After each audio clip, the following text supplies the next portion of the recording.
Normally I record this video from the comfort of my studio, but I'm actually moving around a bunch today, so I really can't sit down and talk about this. But I'm going to talk about the current shitstorm of a political issue that is plaguing the world right now. And no, it is not gun control, because no one's going to be changing their mind or finding that amusing, except if you're somewhat of a masochist. I'm talking about the Korea versus Japan political shit-throwing extravaganza that has been going on for quite some time now. And it has escalated this summer, probably due to the incredible heat that both countries are currently suffering from at this moment. The issue stems from Japan's colonization of Korea during World War II.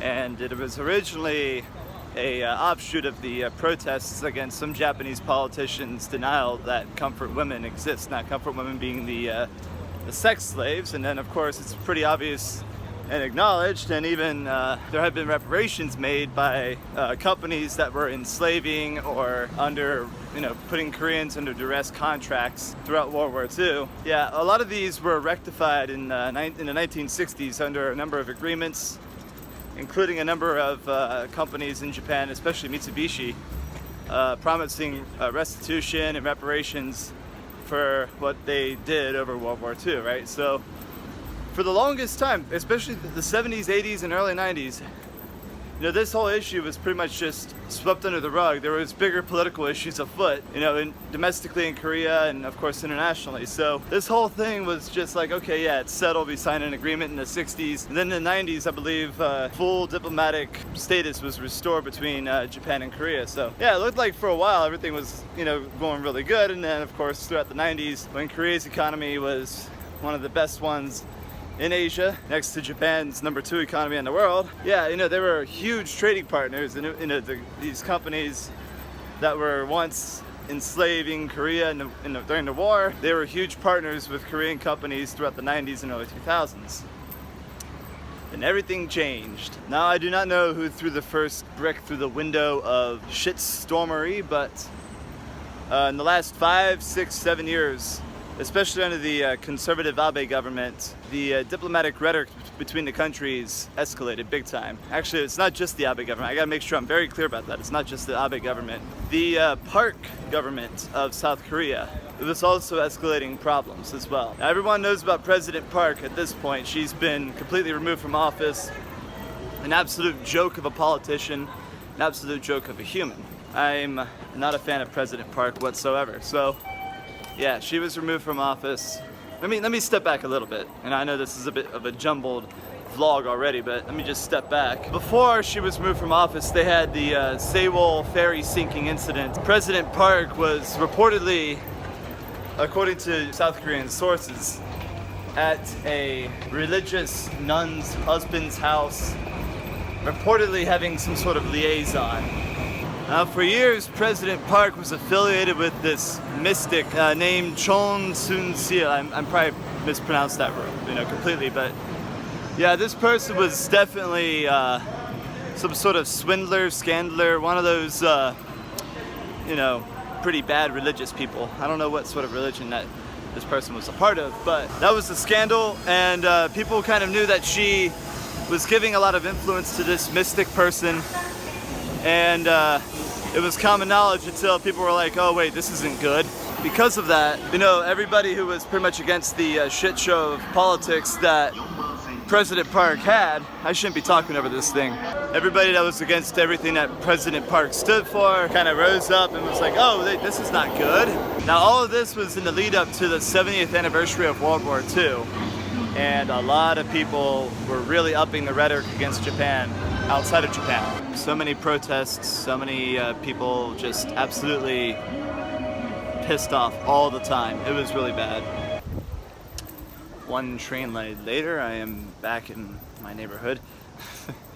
But yeah, basically, while this whole crisis was heating up, President Park, out of left field, sent her foreign minister to talk with Japan's foreign minister throughout 2015 and into 2016, right before Park was impeached. They came up with an agreement, a landmark agreement. I was like, oh, this is good. This is really good. Yeah, finally, people are sitting down, talking over what needs to be done. Concessions were made. people talked with people, and it was, I was like, okay, this is a great idea. So they signed it.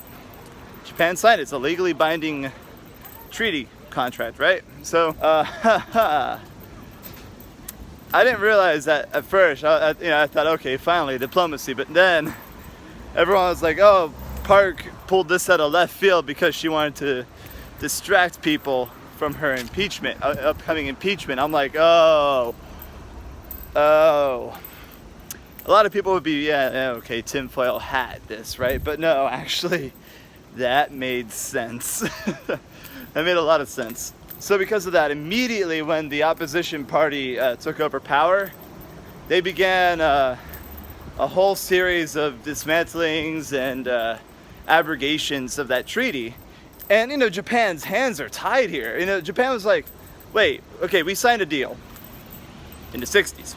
We signed a deal in the 90s. We came out with an apology, which successive prime ministers have consistently stated is still valid, right? And it's just, everyone's like, what the hell is going on here in Japan? So under this new, if you guys know anything about South Korea, their courts are pretty much just rubber stamp. They got a lot of corruption problems.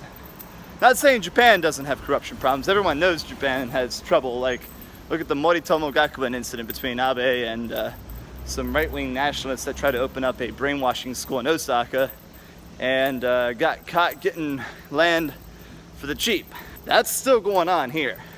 All right, but this is unrelated, all right? These courts in South Korea were basically holding Mitsubishi and all these other Japanese companies responsible for 70 years ago, even though, like I mentioned earlier, deals, treaties, contracts, restitution, reparations, everything was signed. So throughout last year and into this year, all of these companies are just like, we ain't paying shit. What the hell's going on? Beseeching the Japanese government for help. Because obviously they're like, what the hell's happening here? Some Korean politicians were calling for current Mitsubishi executives to be extradited to Korea. And obviously that's not a good thing, right? So it's like, wow, okay. So in the last month, the shitstorm has escalated. Now, I gotta pull up all the hard details on my computer when I get home, so give me a moment while I walk home before I continue. Alright, basically, I have all the information that I have up here, but it's straightforward. So, the agreement said, finally and irreversibly settle the comfort woman issue and a number of other issues. In 2018, South Korea abrogated that deal. They just scrapped it completely. And in 2019, the court allowed Korean citizens to sue Japanese companies. Those issues were supposed to be settled in the 1960s, and especially the 1965 agreement. From there, basically it said that all of these companies that were, involved in the World War II disputes, this whole summer has just been nuts, all right? It's just been claim after claim, and then Japan, rejecting these claims, so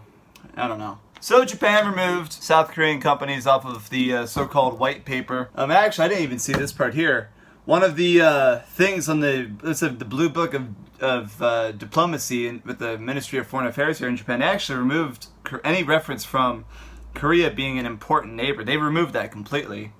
And yeah, this year they withdrew them from the white paper on trade preferential countries, and then further this week they removed them from any sort of tech exchanges, information exchanges. Basically, South Korea just got jettisoned into orbit. Now South Korea is just like, oh, come on, you're just trying to... I'm standing with Japan on this. I mean, as much as I absolutely despise Abe's attempts to sort of revision the whole thing, revision World War II basically. And every time I hear about somebody from the ruling party or somebody from the cabin going to Yasukuni Shore, I'm like, you guys are just freaking idiots. Their hands were tied. They signed this non-binding agreement even though it was with a Korean president on her way out. Was it non-binding? Oh no, it was binding. Yeah, I mean, shit, Japan paid 8.3 million yen, according to this. So it is a shitstorm. It really is, and it's in my honest opinion, it's all on Korea, especially President Moon, the new president. Here I thought freaking Park was a clown. No, President Moon's even more of a clown. So they're just gonna keep on clowning, and Japan's just gonna continue to shovel them away. And I mean, I honestly think it's hilarious to see how far Korea or South Korea is trying to go with this. It's just adding more fuel to the fire for Japan to say, oh, Korea is an uncooperative country. They only care about getting restitution and trying to bring up the past. They're trying to play all these different cards to kind of get an upper hand on Japan. It's just adding fuel to the fire to that argument, right? Whereas America wants these countries that are vital to the region to play nice and to be kind to one another. It's very important to have a huge check on China, and having Korea be a check on China is very much a good thing. But I don't know, President Moon is just clowning. So this week I just saw a further article. I would normally record this with OBS, but I'm just being lazy and recording with my phone. Japan to strike South Korea off of trusted export list as rift deepens. What did Moon say? Tokyo's selfish acts will inflict tremendous damage on the economy. Yeah, keep clowning. Keep clowning. What did President Moon say earlier? It was actually pretty funny. What he said. It was actually kind of funny. Here it is. Here it is. South Korea won't be defeated again. Oh my god. This guy's such a freaking clown. I mean, yeah, I know Abe's a clown. But this is all on them. This really is all on them. He didn't have to abrogate the agreements. He didn't have to allow the courts to basically attempt to sue Japan into economic submission for something that was supposed to have been settled 50 years ago. This dude's a clown. It really is. It's funny for me because I just like watching shit shows happen, and I just like watching it escalate even further. But at the same time, I'm worried because where's the end to this, right? Where's the end in sight? But I don't know. Until then, I'm just gonna keep laughing at old men try to figure shit out. Anyway, I love this stuff. I'm going to leave a couple articles in the description. This video is kind of unconventional. Sorry about that. I just had to make it because I wanted to. But yeah, and also the ideas refreshing my mind. Yeah, thank you guys for watching. Hit that sub button for more Japan-related stuff. This Japan by Phoenyx series is basically just a series about Japan, isn't it? Alright, well, links are down in the description. Click on some stuff here. And yeah, see you on the next video.